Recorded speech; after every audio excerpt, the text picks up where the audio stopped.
नमस्कार बच्चों, dreamy doodle channel में आपका बहुत बहुत स्वागत है। हमारी जो आज की कहानी है वो एक खरगोश की कहानी है।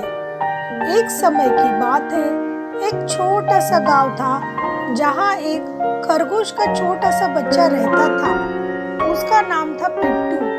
पिंटू बहुत ही शरारती और एक होशियार खरगोश था। वह हमेशा किसी न किसी मस्ती में मशगूल रहता था। एक दिन उसने सुना कि गांव में एक स्पर्धा होने वाली है। यह स्पर्धा थी उत्कृष्टीकरण की, जिसमें वह भी भाग लेने का सोच रहा था। पिंटू ने अपने मित्रों को साथ लेकर सोचा, मुझे भी इस स्पर्धा में भाग लेना चाहिए। वह अपने मित्रों के साथ मिलकर आगे की योजना बनाने लगा। उन्होंने मिलकर सोचा, हमें कुछ ऐसा करना चाहिए जो सबसे हटकर हो, कुछ ऐसा जो हमें आलस्य से बाहर निकाले। फिर उन्होंने मिलकर नए और अजीबोगरीब प्रतियोगिताएं के बारे में सोचा। पिंटू ने सोचा, हमें एक ड्रामा प्रस्तुत करना चाहिए जो लोगों को हंसाए और सोचने पर भी मजबूर करे। उन्होंने मिलकर अपनी कंपटीशन की योजना बनाई।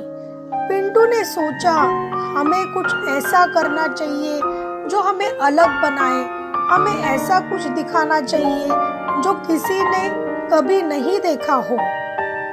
पिंटू और उसके मित्रों ने एक अजीबोगरीब ड्रामा तैयार किया। उन्होंने गांव में बड़े ही धूमधाम से कंपटीशन की घोषणा की। जब कंपटीशन का दिन आया, लोग अपने अपने आवास पर पहुंचे।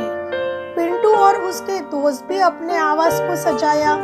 पिंटू की प्रतियोगिता अद्वितीय थी। वह और उसके दोस्तों ने एक खास नाटक पेश किया, जिसमें वो लोगों को हंसाने के साथ साथ सोचने पर भी मजबूर करते थे।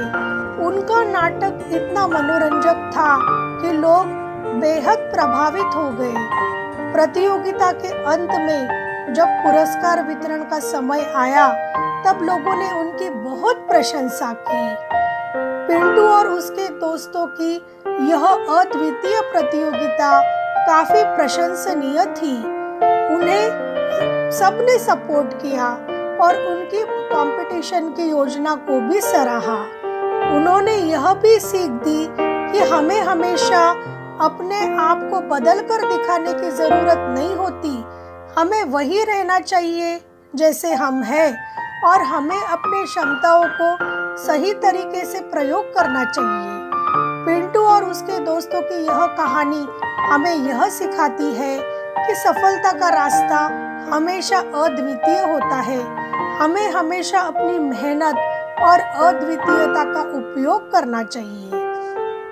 दोस्तों, ये कहानी से हमें क्या सीख मिलती है?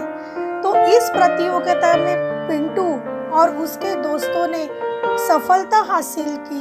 वे जीते नहीं सिर्फ पुरस्कार, बल्कि उन्होंने अपनी अद्वितीयता और नवाचार को भी दिखाया।